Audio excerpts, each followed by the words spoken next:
This is all Yandere Hawks, so please enjoy, and thank you, Artemis, for making most of these. Most yanderes, we start with the stalking. Keigo met you at Endeavor's agency. You're a new sidekick trying to become a pro. When he sees you sitting at your desk, it's like the world finally had color. He has casually dated before, but he's never felt this sudden attraction to anybody. Before he can stop himself, he's walking over to your desk to introduce himself. When he comes over to the desk, you're absolutely surprised. The #2 hero of all Japan coming to talk to you? What the hell? But turns out he's actually really nice. A little clumsy, but it's kinda cute. You two hit it off really well and exchange numbers. And that's where it all goes downhill from there. Of course, being the #2 hero, the stalking has to be very, very subtle. Keigo always has someone watching him, so he has to be very careful. But it doesn't take him long to find out where your apartment is. So a couple nights a week he's breaking in there while you sleep to take pictures of you and also scope out the place, because he's just trying to keep his sweet little songbird safe. That is, until you find... Here's part 2. Before Keigo finds out that you have a date with someone, things are normal. It's been months since your first meeting, and to you and the rest of the world, you and Keigo are just getting to know each other. He comes to visit you a couple times a week to have lunch with you. You guys hang out, even go on patrols together. Everything is great, but behind the scenes, you're never out of Keigo's sight. At this point, he doesn't care about his hero position. He just wants to protect his sweet little songbird. There's just things he needs to do first. He's always arguing with Endeavor, and it's always about you. Endeavor hates the fact that Hawks is coming into his agency more often than he usually does. Reason being is because he always causes drama, and he hates the fact that Hawks really wants you to be transferred into his agency. His reasoning? There's more opportunity in his agency than there's in Endeavor's. But in reality, he's just doing it because it's a lot easier to keep you safe if you're in his agency. But because of all this arguing, he somehow misses the fact that you have a date with Todoroki. He couldn't believe it. How could he let this happen? How could he let his sweet little songbird go on a date with someone so damaged? Here's part 3. So Shoto Todoroki asked you on a date. You two have been flirting non-stop for months. So when he finally asked you out, you're ecstatic. So you get all glammed up. Get your hair done. Get a new outfit. You just look amazing. Nothing can ruin this date. Not even the rain outside. So you make your way to the bar that Shoto told you to meet him at and wait for him. What you don't know is something is going on outside. Shoto's on his way to the bar. He's a little bit late, thanks to his dad, so he cuts through an alleyway knowing it's a shortcut. When suddenly, he's ambushed. He is pinned to the wall by red feathers. And next thing he knows, he sees Hawks. Hawks, what are you doing? Hawks doesn't say a word, just walks up to him with a sharpened feather and stabs him in the chest. As Shoto can feel himself die, he looks at Hawks, wondering why. Keigo just tells him, "No one gets between me and my songbird." And with that, he pulls the feather out and leaves the alleyway, leaving Shoto for dead, while he makes his way to comfort a stood-up little songbird. Alternate ending, part 1. So, Shoto Todoroki asks you out on a date, and you are ecstatic. You get your hair done, you get a nice new outfit, you're just so excited that nothing could ruin this day, not even the rain outside. Once you're all done getting all glammed up, you head to the bar that Shoto tells you to meet you at with an umbrella in hand. You can't wait to see him and see where this date goes. You're the first one to get to the bar, but that's okay, you were a little early anyway. So, you quickly grab a table for the two of you, sit down, and wait, not knowing that something is going on down the street from the bar. Shoto is running through the rain as fast as he can, trying to get to the bar. His dad kept him at the agency a little too long, so he was running a little bit late.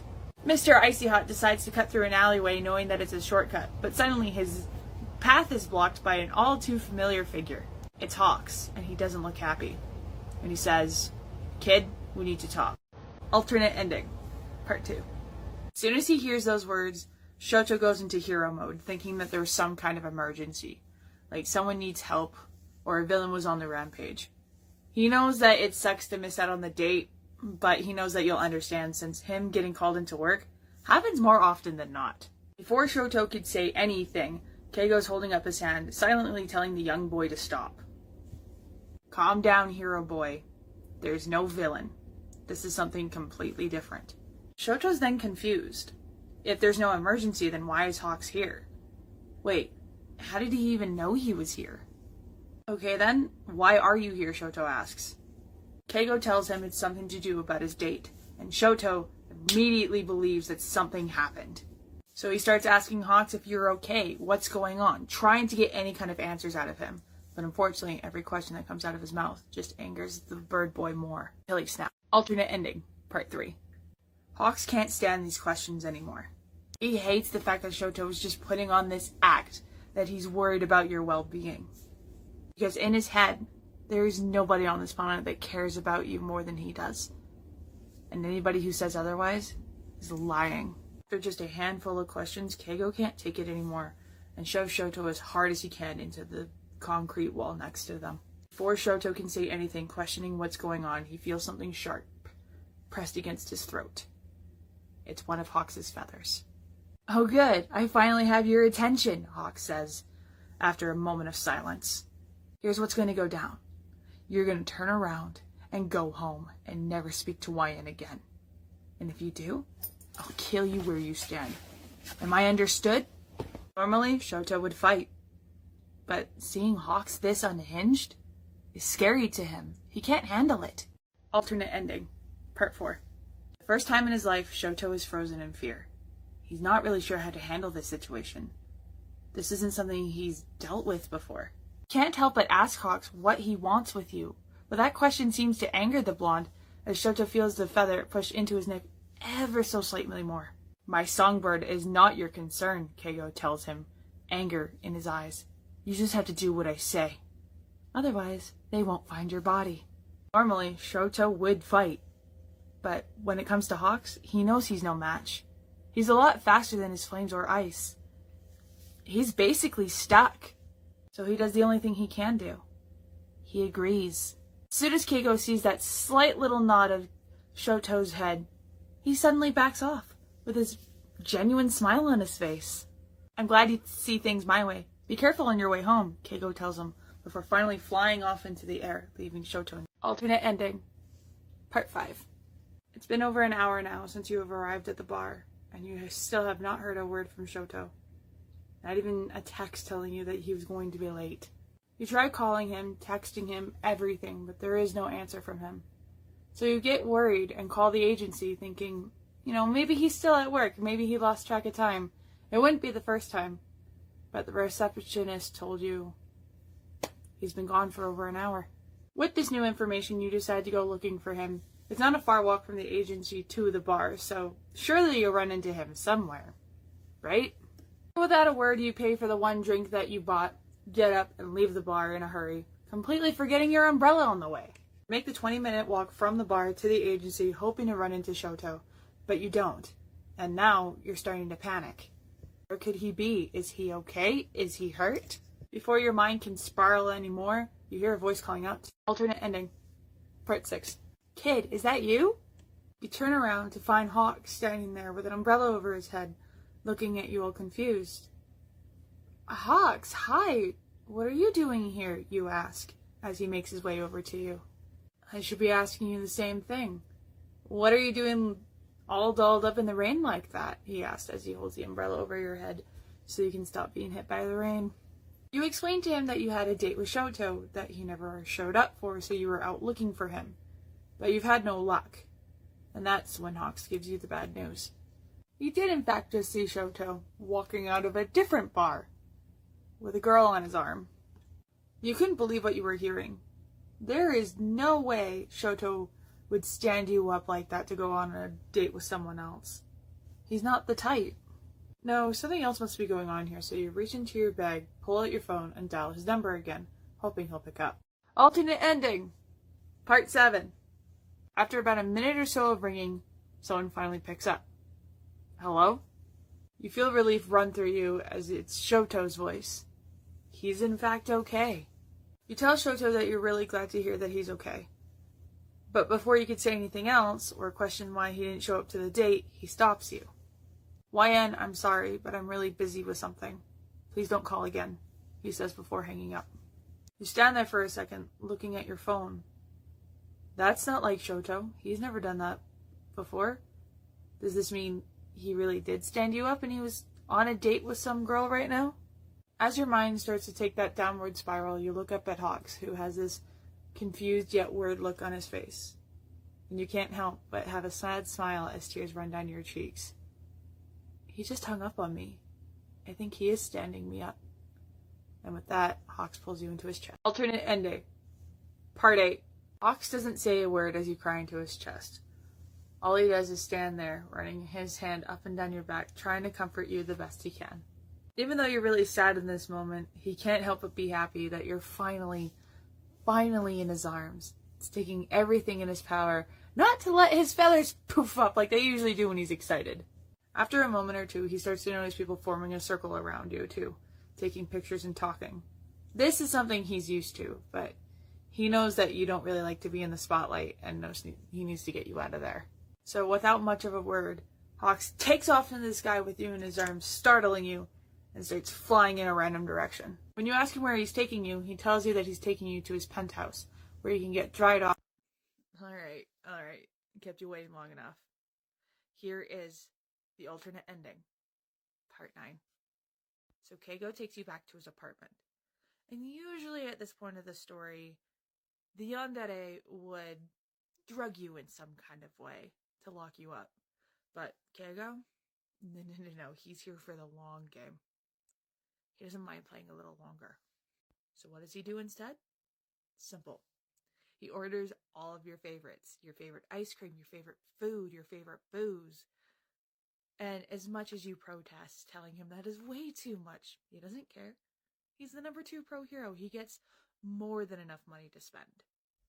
So let him spoil you a little bit. Once you're filled up on food, you guys start eating ice cream, drinking, and bitching about Todoroki. You're telling Keigo all about the fact that you got your hair done, you got a new outfit, you went out with the whole 9 yards to look nice on this date. Only to get stood up? How much of a jerk is Todoroki? And he has to agree. Why let someone like you go through all that effort to just not show up? On the outside, Keigo is smiling, comforting you, but on the inside, he is seething. He is planning different ways to kill Todoroki, despite the fact that he is the child of his idol. Hours later, it's well into the night, and you are absolutely hammered. Doesn't really help that Keigo kept handing you drink after drink after drink, but it was supposed to be a good night, right? Why would you question that? Anyway, it is far too dangerous for someone like you to walk the streets to go home, especially while drunk. So, Keigo offers you his spare room. Now, mind you, up until a couple of months ago, Keigo didn't have a spare room. He never wanted a spare room until he met you. He had one specially made for this situation. You're too drunk to question anything, so you agree, and he leads you to his spare room and lays you down on the bed. And you promptly pass out. Be none the wiser. When you wake up the next morning, obviously hungover because you got no water at the end of the night, you sit up and realize that this room doesn't have a window. You think that's really weird. Usually bedrooms have windows. It's the law after all. But you figure maybe it was an office space that he turned into a spare room. So you just got up and brushed it off and made your way to the door, only to find that it's locked. You try and try, but you just can't get the door open. That is, until it unlocks from the outside, and Keigo walks in with a cup of water and some pain meds.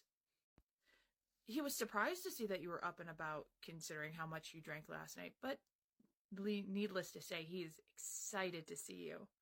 Oh, Songbird, you shouldn't have gotten up. I was coming to give you water and some meds. You should go back and lay down.